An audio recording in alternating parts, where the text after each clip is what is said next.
سر یہ قدرت کی طرف سے ہوا ہے، اس میں کسی کا کوئی ہاتھ نہیں ہے. اللہ تعالیٰ کی طرف سے جو بھی معاملات ہوئے ہیں، میں خود بھی ملبے کے نیچے آئی ہوں، باقاعدہ میری اپنی بچی بھی، میرے جیٹھ کے بچے، میرے دیور کی چھوٹی سی 1.5 سال کی بچی وہ بھی ادھر ہی موجود تھی، لیکن مجھے نہیں پتا ان کی پوزیشن کیسی ہے. میری بچی کو بھی چوٹیں وغیرہ آئی ہیں.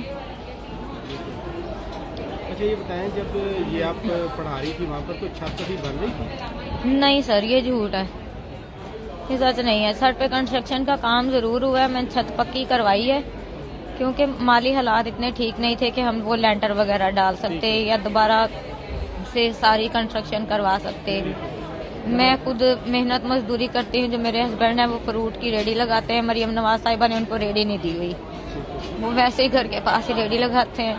200-400 روپے ان کی بچت آتی ہے. میں خود اپنے گھر کا سسٹم چلاتی ہوں. میں یہ کہا جاتا ہے کہ جب بچے نیچے پڑھ رہے تھے تو اوپر کام ہو رہا تھا، مزدور تھے، اس لیے وزن زیادہ ہو گیا، اس لیے کہ سر نہیں، اگر کام ہو رہا ہو پھر تو نہیں پڑھا سکتے آپ؟ نہیں سر، میں پھر نہیں پڑھا سکتی. میں خود باقاعدہ چھٹی دے دیتی ہوتی ہوں. میرے گھر میں کوئی اس طرح کا معاملہ بھی ہو، لائٹ بھی گئی ہو، تو میں بچوں کو چھٹی دے دیتی ہوں. میں بچوں کو بس میں نہیں پڑھاتی کیونکہ وہ بچے میرے اپنے بچے ہیں.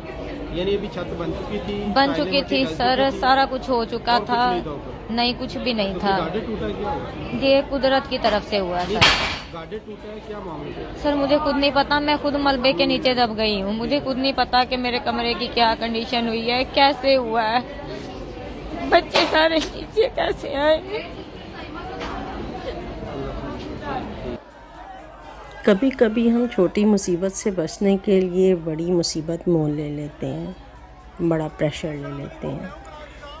کہیں نہ ٹیوشن سینٹر میں جو ٹیچر ہیں ان کے ہسبینڈ نے جب دیکھا کہ وہ اینٹ گری ہے یا انہیں کچھ بہتر فیل نہیں، انہوں نے کہا اپنی وائف کو کہ آپ بچوں کو چھٹی دے دو آج، تو ٹھیک نہیں لگ رہا. تو انہوں نے کہا کہ نہیں، بچوں کو چھٹی نہیں دینی، پڑھانے دیں، ورنہ وہ پھر پتہ ہے اسٹوڈنٹس کے پیرنٹس شکایت کرتے ہیں کہ فیس لے لیتی ہیں لیکن پڑھاتی نہیں ہیں، چھٹیاں دے دیتی ہے بار بار. اچھا اکثر ہوتا بھی ایسے ہے کہ بارش ہو گئی، کوئی اس طرح کی چیز ہے یا کوئی مسئلے ہیں، تو اگر ٹیچرز چھٹی دے دیں چھوٹے چھوٹے پرابلمس پر، تو فوراً سے پہلے پیرنٹس جو ہے نا وہ ڈیٹیل میں نہیں جاتے، ڈسکس نہیں کرتے اور شکایت کر دیتے ہیں یا کامچور سمجھتے ہیں.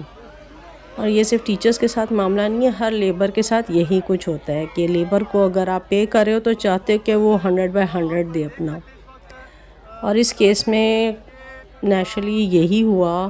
وہ 10 ایئرس سے خاتون پڑھا رہی ہیں بچوں کو. وہ ایریا بھی کوئی بہت زیادہ پوش نہیں ہے، سب کے گھر تقریباً ایسے ہی تھے، لیکن اس کی غلطی اس ٹائم میں یہ تھی کہ وہ کنسٹرکشن ہو رہی تھی اور انہوں نے اس دوران بھی وہ چھٹیاں نہیں دیں. انہیں چاہیے تھا واقعی کہ وہ بچوں کو چھٹیاں دے دیتی ہیں، اور جب وہ پہلی اینٹ گری تھی انہیں اسی وقت الرٹ بھی ہو جانا چاہیے تھا. لیکن انہوں نے 2 چیزیں اس وقت سستی کا مظاہرہ کیا. ایک تو انہوں نے ہسبینڈ کی بات کو اگنور کیا، اور جو ہمارا ماحول ہے اس حساب سے انہوں نے ڈیسائیڈ کیا کہ اگر چھٹی دی تو میرے پر بات آئے گی. سیکنڈلی جب وہ اینٹ گری انہوں نے اسے سیریس نہیں لیا، الرٹ نہیں ہوئی کہ میں فوراً امیجیٹ بچوں کو چھٹی دے دوں. اور وہی بات ہے کہ ہم چھوٹا پریشر نہیں لیتے، بڑا پریشر لے لیتے ہیں. چھوٹی مصیبت مول نہیں لیتے، بڑی مصیبت مول لے لیتے ہیں. اور کبھی کبھی ایسا ہوتا ہے کہ ہمارے نصیب میں بھی لکھا ہوتا ہے، کیونکہ موت کا ایک دن مقرر ہے. جس دن لکھی ہے اس دن آنی ہے. جو رات قبر میں ہے وہ رات قبر ہی میں گزرے گی. Thank you so much.